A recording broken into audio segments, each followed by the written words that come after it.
Hello दोस्तों, मैं कमर अब्बास आप लोगों का अपने ही YouTube channel Abbas study centre पे खैर मकदम करता हूँ। आज सीटेट दिसंबर 2024 के लिए प्रैक्टिस सेट 4 लेकर हाजिर हुए हैं।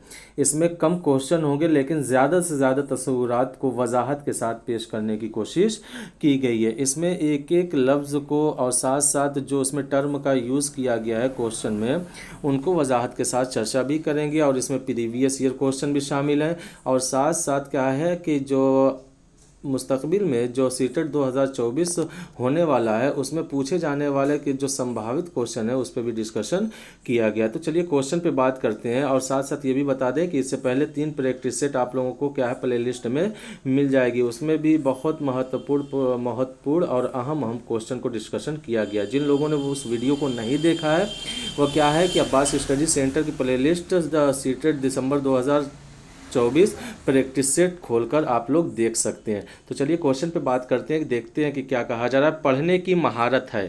पहले ही क्वेश्चन में पूछा जा रहा है कि जो ज़बान की महारत 4 होती है कि जैसे कि सुनना, बोलना, पढ़ना, लिखना, सुनना, बोलना, पढ़ना, लिखना। अभी ये नीचे डिस्कशन किया जाएगा कि क्या क्या है कि आप पढ़ने की महारत है।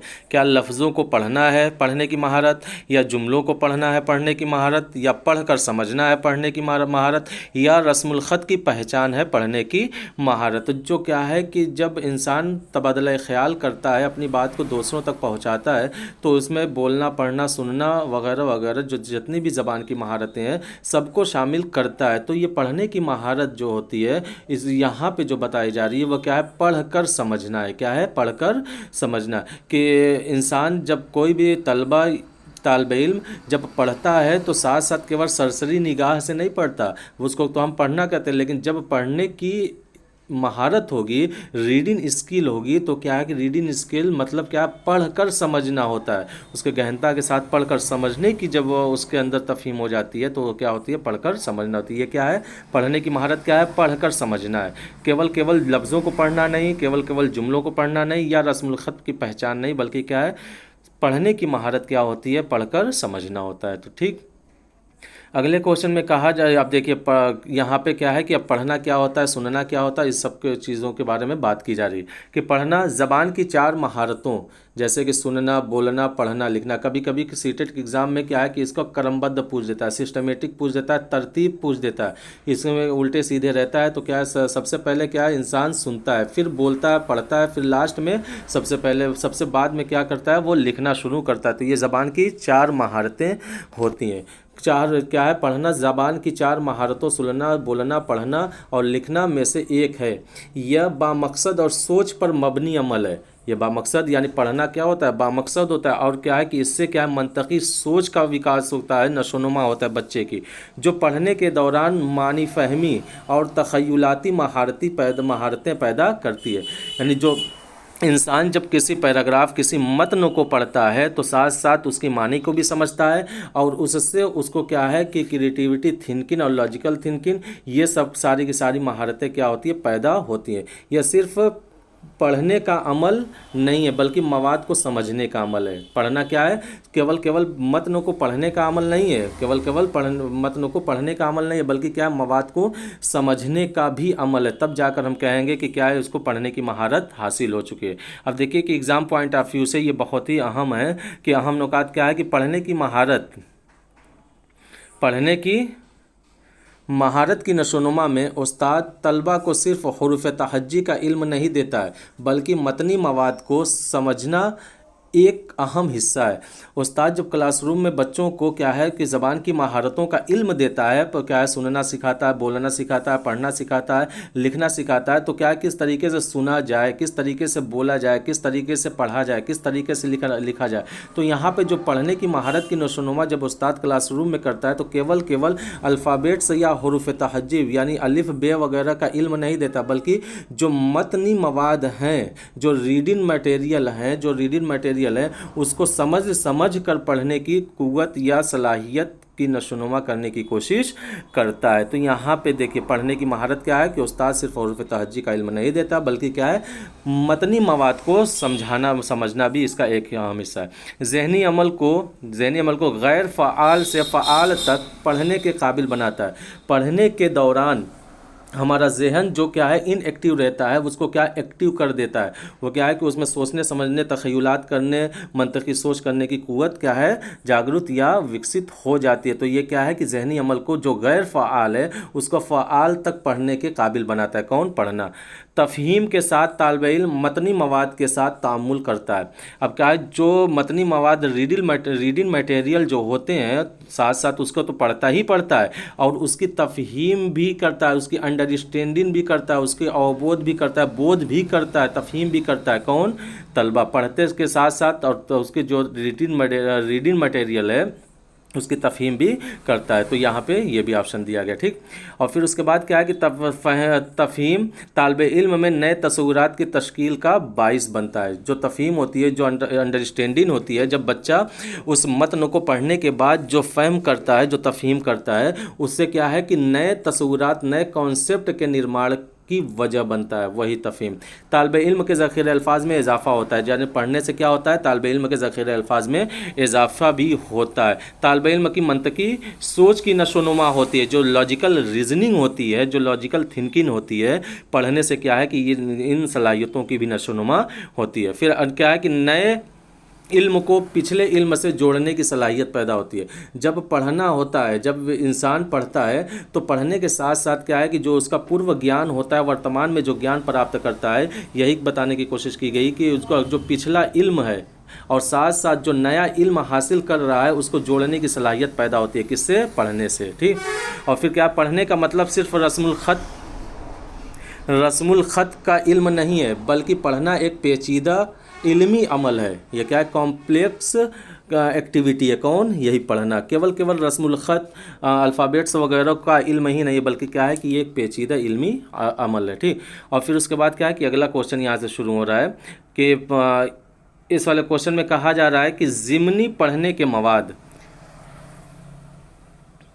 ज़िमनी पढ़ने के मवाद जिसको इंग्लिश में कहते हैं कि सप्लीमेंट्री रीडिंग मटेरियल का मकसद है। यह भी क्या क्वेश्चन पूछा जा चुका है सीटेट में।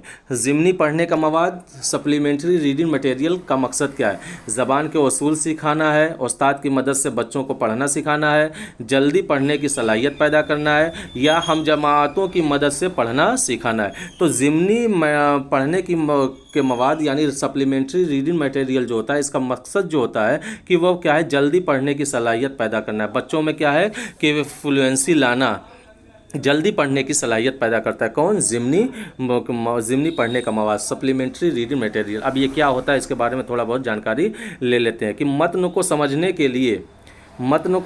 के लिए जो मवाद दरकार होता है उसे पढ़ने का मवाद रीडिंग मटेरियल कहा जाता है।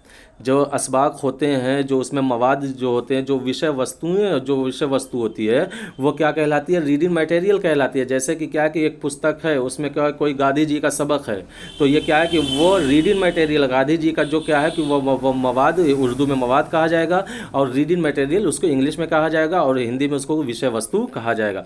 तो क्या है, मतन को समझने के लिए जो मवाद दरकार होता है उसे पढ़ने का मवाद यानी रीडिंग मटेरियल कहा जाता है। ज़िमनी पढ़ने का मवाद, सप्लीमेंट्री रीडिंग मटेरियल, वो मवाद है जो सबक से मुताल्लिक है और इसमें उस सबक से मुताल्लिक चीज़ों को मुख्तसरन बयान किया गया होता है। सप्लीमेंट्री रीडिंग मटेरियल अर्थात जब कोई भी लेसन शुरू होने वाला रहता है तो उसको क्या है कि एक पैराग्राफ में उसका खुलासे के तौर पर उसको बताया जाता है कि इस सबक में क्या होगा, इससे क्या मकसद है, इसका क्या मकसद की हसूलियाबी किस तरीके से की जाएगी और इसके मकसद के हसूल के बाद बच्चे में, उसके रवैये में, उसके किरदार में, उसके बिहेवियर में क्या परिवर्तन होंगे। तो ये पहले ही मुख्तसरन तौर पर बताया जाता है ताकि तलबा उस ज़िमनी पढ़ने वाले मवाद को पढ़कर सबक को समझने के लिए जहनी तौर पर तैयार हो जाए। या आपको जिस तरीके से हम लोग लेसन प्लान बनाते हैं कि प्रस्तावना कौशल जो होते हैं कि बच्चों का जो साबिका मालूमात जो होती है उससे जोड़कर नया इल्म दिया जाता है। तो क्यों दिया जाता है? ताकि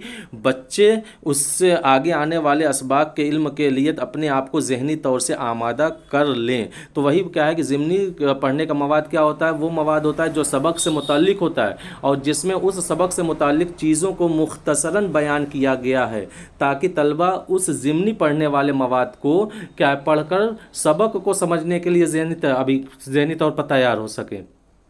अभी असबाक की रीडिंग या उसका पढ़ना चालू नहीं हुआ है, बल्कि क्या है पहले ही उसके बारे में क्या है ज़िमनी पढ़ने के मवाद दे दिए जाते हैं, ताकि वह क्या है सबक को पढ़ समझने के लिए ज़हनी तौर से आमादा हो जाए। और फिर उसके बाद क्या है कि ज़िमनी पढ़ने के मवाद के मकासद दर्ज झेल हैं कि बच्चों को मौजू को समझने में मदद करता है, यानी जिस जो क्लास में दर्स व तदरीस के सरगर्मियाँ होने वाली है, बच्चों को उस मौजू को समझने में मदद करता है। कौन? ज़िमनी पढ़ने का मवाद यानी सप्लीमेंट्री रीडिंग मटेरियल।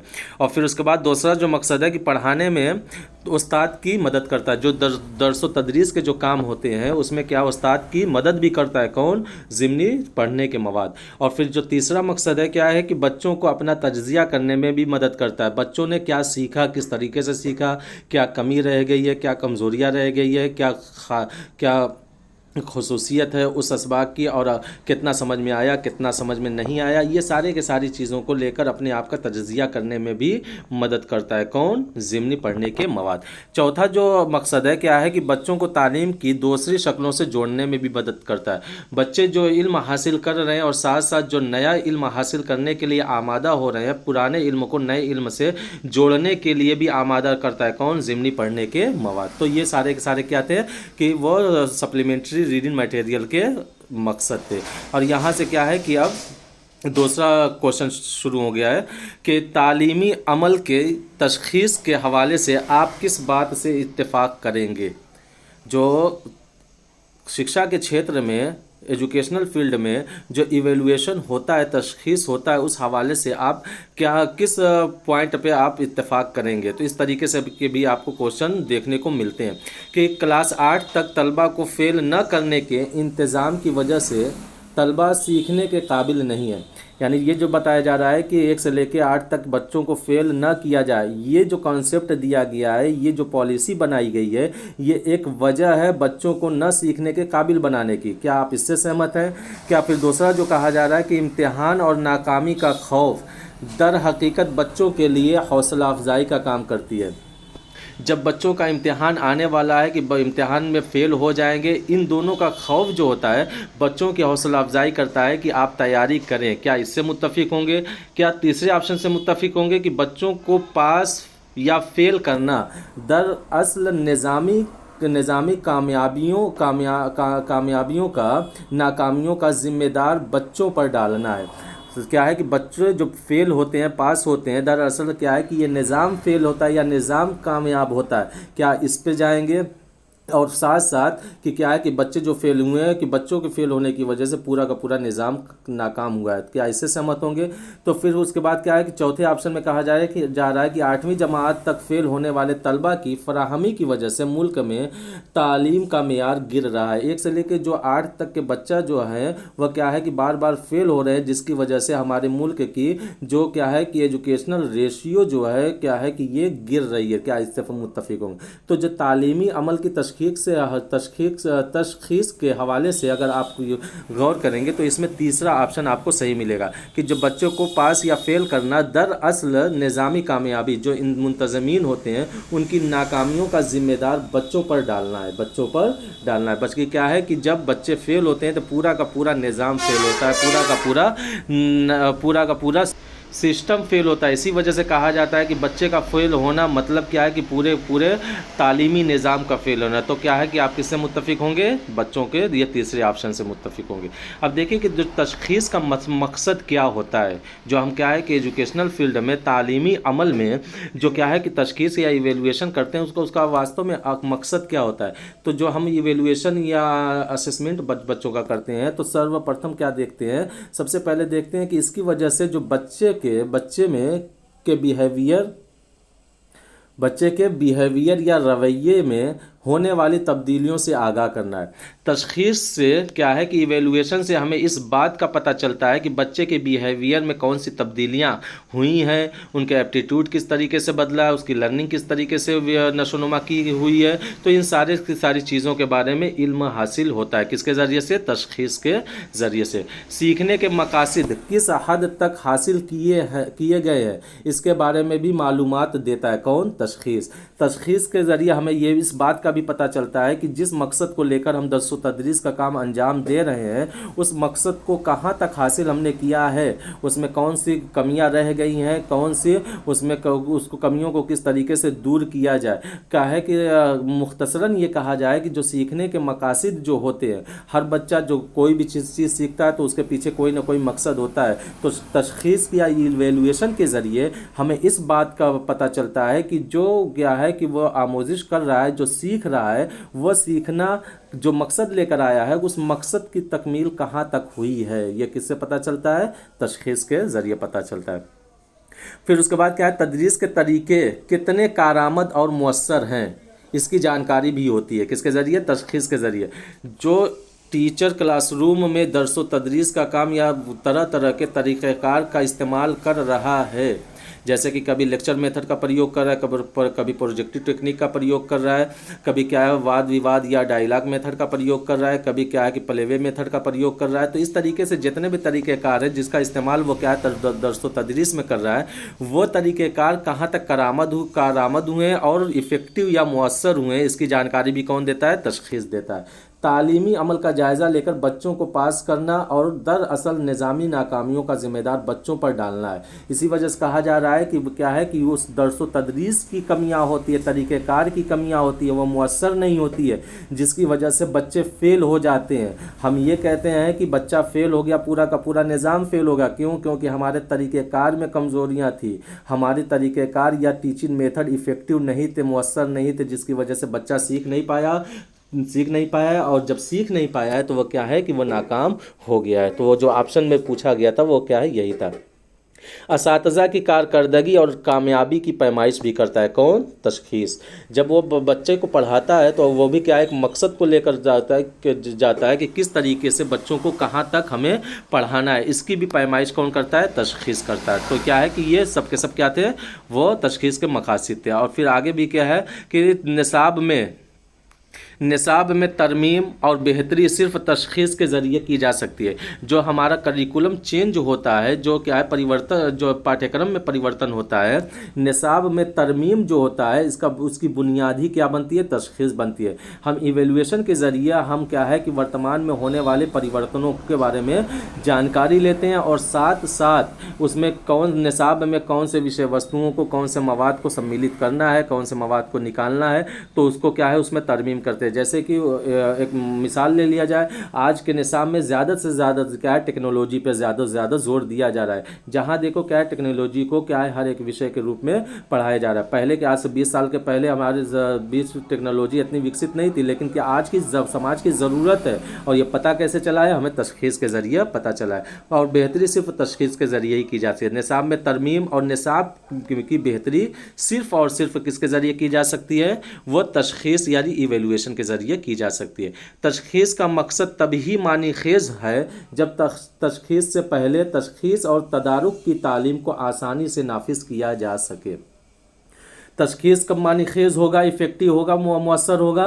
जब तशखीस इवेल्यूएशन से पहले आप क्या है तदारुक की तालीम को आसानी से नाफिज करें और साथ साथ इस्लाही तालीम, जिसको हम क्या मुआलजाती तालीम या रिमीडियल क्लासेस भी कहते हैं, कि उसके तदरीसी तरीक़ों में मौजूद खामियों को दूर करके तदरीसी मकासद के हुसूल में मदद देती है।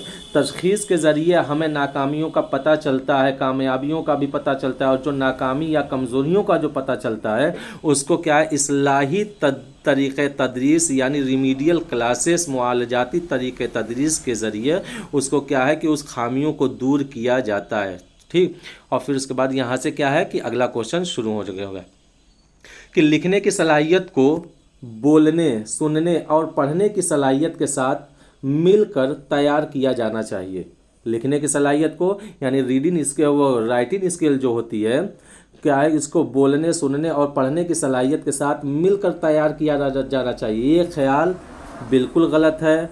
मुकम्मल तौर पर सच सच है, जुज़वी तौर पर दुरुस्त है, या बिल्कुल बेबुनियाद है। अब ये कहा जा रहा है कि जो लिखने की सलाहियत तो इसको अलग से न सिखाया जाए, उसके जो लिखने की महारत है उसको अलग से न पढ़ाया जाए, बल्कि क्या है, बोलना सुनना और पढ़ने के साथ साथ इसका तामुल किया जाए, इंटरेक्शन किया जाए, अंतक्रिया किया जाए, इन सब में क्रिया किया जाए। ठीक, इन सब को क्या है एक साथ क्या है इस महारतों का विकास नशोनुमा किया जाए। तो क्या केवल लिखने की महारत को बोलने और सुनने की सलाहियत के साथ मिलकर तैयार किया जाना चाहिए? क्या ये बिल्कुल गलत है?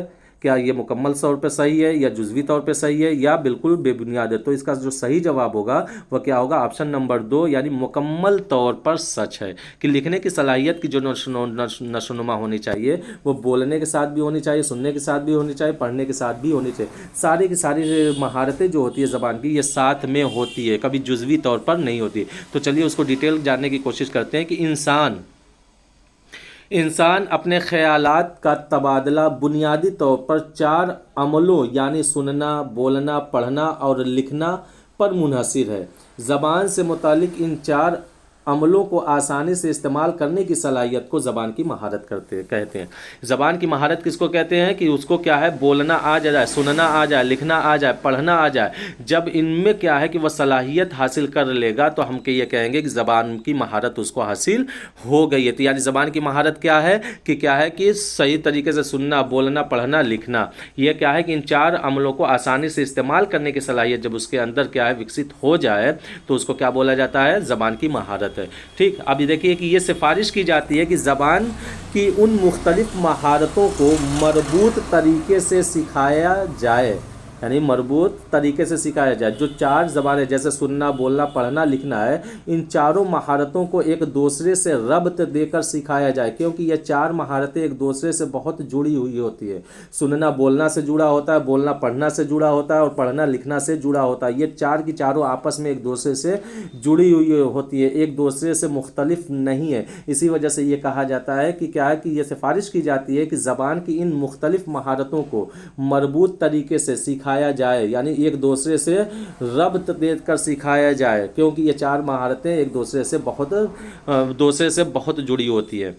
यहाँ सुनने और पढ़ने का ताल्लुक ख्यालात हासिल करने से, अब देखिए यहाँ पे ये भी क्या है कि सुनने और पढ़ने का ताल्लुक किससे है? ख्यालात हासिल करने से, इज़हार ख्याल से, वगैरह वगैरह। अब देखिए सुनने और पढ़ने का जो ताल्लुक है वह ख्यालात हासिल करने से क्या है? जब आप कोई लर्निंग करते हैं, क्या है, जब आप कोई तसव्वुरात करते हैं, ख्यालात हासिल करते हैं, तो ये क्या है कि सुनकर करते हैं या पढ़कर करते हैं, सुनकर करते हैं या पढ़कर करते हैं। तो उन 4 ज़बान की 4 महारतों में से जो सुनने की महारत और पढ़ने की महारत है, ये क्या है? ख्यालात को हासिल करने की महारत है। ठीक, और बोलने और लिखने का ताल्लुक ख्यालात के इजहार से है।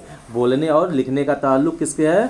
ख्यालात के इजहार से। यानी अब जब आप अपनी ज़रूरियात को, अपने मकासद को दूसरों तक पहुँचाएं तो क्या बोल कर पहुँचाएंगे या लिख कर पहुँचाएंगे? तो वही कहा जा रहा है कि ख्यालात के इजहार से है। लेकिन सुन के या पढ़ कर ख्यालात हासिल करते हैं। किसी की वार्तालाप सुनते हैं तो आप उनके ज़रूरत को आप सुनकर उनके ख्यालात को हासिल करते हैं अपने, तो किससे? सुनकर और पढ़कर। तो ये भी क्या है, पूछने जाने की उम्मीद है और प्रीवियस ईयर में ये सवाल पूछे भी जा चुके हैं।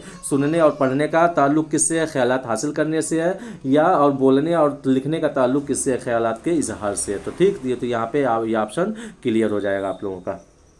और फिर उसके बाद कहा जा रहा है कि लिखने की सलाहियत की नशोनुमा बोलने, सुनने और पढ़ने की सलाहियत के साथ होनी चाहिए, जो कि ऊपर बात की जा चुकी है कि लिखने की सलाहियत जो है बोलने, सुनने और पढ़ने की सलाहियत के साथ होनी चाहिए, क्योंकि ये चारों लिसानी सलाहियतें एक दूसरे से जुड़ी हुई हैं और इंसानों में लिसानी तरक्की को वसअत देने के लिए ज़रूरी सिमत फराहम करती हैं। ये 4 की चारों जो महारतें हैं वह इंसान में जो लिसानी तरक्की होती है, जब वह क्या है कि अपने ज़बान की नशोनुमा करता है, तो ये 4 महारतें बहुत ही ज़रूरी है और ये एक दिशा देती है, एक सिमत आपको फराहम करती है कि किस तरीके से हमें ज़बान की नशोनुमा करना है। फिर अगले में कहा जा रहा है कि सुनने की महारत, पहले क्या था? लिखने की महारत। इसका मतलब यह है कि सुनकर एहसासात को समझना, यह एक ज़हनी अमल है जिसमें पेचीदा अमल शामिल है, जैसे गौर से सुनना और कुछ सुना जाता है उसके बारे में सोचना। जो कुछ सुना जाता है उसके बारे में सोचना। अब देखिए, सुनने की महारत केवल आपको सरसरी निगाह से सुनकर निकल जाना नहीं है, बल्कि क्या है कि एहसासात के साथ सुनना है। और ये एक जहनी अमल है। जहनी वही क्या है कि एक क्या है कि मेंटल प्रोसेस है, जो कि क्या है कि कॉम्प्लेक्सिटी इसमें पाई जाती है। जैसे कि गौर से सुनना और जो कुछ सुना जाता है उसके बारे में सोचना भी क्या है, ये सुनने की महारत है। जो कि अभी ऊपर क्वेश्चन आया था कि क्या पढ़ने की महारत क्या है, कि पढ़कर समझना। उसी तरीके से सुनने की महारत क्या है, सुनकर समझना भी, सोचना भी क्या है, ये सुन के असल क्या होती है, सुनने की महारत होती है। और जो ज़बानी महारत है, क्या है ज़बानी महारत, जिसको हम बोलना कहते हैं। क्या बोलते हैं? बोलना कहते हैं। इसमें मानीखेज अल्फाज बोलकर अपने जज्बात का इजहार करना शामिल होता है। ज़बानी महारत यानी बोलना, इसमें क्या है, उसी वक्त मानीखेज होगा जब अपने जज्बात को क्या है कि इजहार करे बोल कर। ठीक, इसमें दुरुस्त तलफ़ुज़, मुनासिब रफ्तार, बॉडी लैंग्वेज, ख्याल की मुंजमियत और बगैर किसी हिचकिचाहट के बर्ताव करने वाले शख्स जैसे पहलू होते हैं। जैसे कि क्या है कि ज़बानी बोलने की महारत कब दुरुस्त होगी, कि जब आपका तलफ़ुज़ दुरुस्त होगा, मुनासिब रफ्तार होंगे, जैसे कि आपके हाव भाव, उतार चढ़ाव, रमूज़ औकाफ का ख्याल करके आप बोले, तो इस तरीके से क्या है कि ये मुनासिब रफ्तार। बॉडी लैंग्वेज यानी जो आप बोल रहे हैं उसी हिसाब से आपकी बॉडी लैंग्वेज भी हो रही है, आपके आज़ा भी उसी तरीके से हरकत कर रहे हैं। 5 बोल रहे हैं तो आपकी उंगलियां भी 5 की तरफ इशारा कर रही है। तो ये क्या, बॉडी लैंग्वेज भी क्या है, एक दूसरे से मुनासिब होने चाहिए। तो ये क्या है, वही बताने की कोशिश की है कि ज़बानी महारत जिसमें मानेखेज अल्फाज बोले जाते हैं, जैसे अपने जज्बात का इजहार करना शामिल होता है। इसमें दुरुस्त तलफ़ुज़, मुनासिब रफ्तार, बॉडी लैंग्वेज वगैरह क्या है, वगैरह शामिल है। अगला क्या है कि पढ़ने की महारत। क्या है? पढ़ने की महारत। इसमें रस्मुल ख़त की अलामतों को पहचानने, उनका तलफ़ुज़ करने, मानी को समझने की सलाहियत शामिल है। क्या है कि पढ़ने की सलाहियत अगर देखा जाए तो क्या पढ़ने की सलाहियत में क्या है कि इसमें रस्मुल ख़त की अलामतों को पहचानना शामिल होता है पढ़ने की महारत में। और साथ साथ तलफ़ुज़ करके पढ़ने की महारत में शामिल होता है। जब कोई भी चीज़ बोला जाए तो तलफ़ुज़ के साथ बोला जाए। जैसे कि अगर शहर बोला जाना है, क्या है, शहर, क्या है, शहर, लेकिन बहुत से लोग शहर बोलते हैं, छोटी शीन निकालते हैं। तो इस तरीके से ये क्या है, तलफ़ुज़ की गलतियां होती हैं। तो ये पढ़ने की महारत नहीं, बल्कि क्या, पढ़ने की महारत क्या है, तलफ़ुज़ की अदायगी सही प्रकार, यानी जो मखारिज हरूफ हैं उन मखारिज हरूफ का सही से इस्तेमाल करना ही क्या होता है, पढ़ने की महारत होता है। तहरीरी महारत क्या होती है, लसानी महारतों का तहरीरी इजहार। जब आप अपने ख्यालात को, अपने जज्बात को, अपनी ज़रूरियात को लिख कर किसी दूसरों तक पहुँचाते हैं, तबादला ख्याल करते हैं लिख कर, तो ये क्या कहती है, तहरीरी महारतें, यानी लिखने की महारत कहा जाता है। इसका ताल्लुक जज्बात और असल ख्यालात को मानीखेज अंदाज में तहरीरी शक्ल देना होता है। तो इसमें क्या है कि जो अपने जज्बात होते हैं, अपने ख्यालात होते हैं, अपनी ज़रूरियात होते हैं, अपने मकासद होते हैं, अपने एहसासात होते हैं, उनको क्या मानी खेज अंदाज में तहरीरी शक्ल देना ही क्या होता है, तहरीरी महारत होता है। ठीक, तो यही क्या है कि आज का सेशन यहीं पे ख़त्म होता है, प्रैक्टिस सेट ख़त्म होता है, जिसमें हम लोगों ने क्या है कि कम क्वेश्चन को और ज़्यादा से ज़्यादा क्या है कॉन्सेप्ट को क्या है कवर करने की कोशिश की गई है इसका वाले सेशन में। तो मुझे उम्मीद है कि आज का सेशन आप लोगों को बहुत ही पसंद आया होगा। तो वीडियो को लाइक करें, शेयर करें, और क्या है कि अगली वीडियो का इंतज़ार करें। अगली वीडियो जो कि प्रैक्टिस सेट 5 होगी उसको लेकर हाजिर होंगे। ये क्या है, प्रैक्टिस सेट 4 है, और क्या है कि इससे पहले 3 तक आप लोगों को अपलोड कर दी गई है। जिन लोगों ने वो वीडियो नहीं देखा है वह क्या है कि प्रैक्टिस सेट की प्लेलिस्ट बन गई है, उसमें जाकर आप क्या है कि वीडियो देख सकते हैं। तो ठीक, मिलते हैं अगली वीडियो में एक नए प्रैक्टिस सेट के साथ। जब तक कि आप लोग सीटेट की तैयारी करें। खुदा हाफिज़।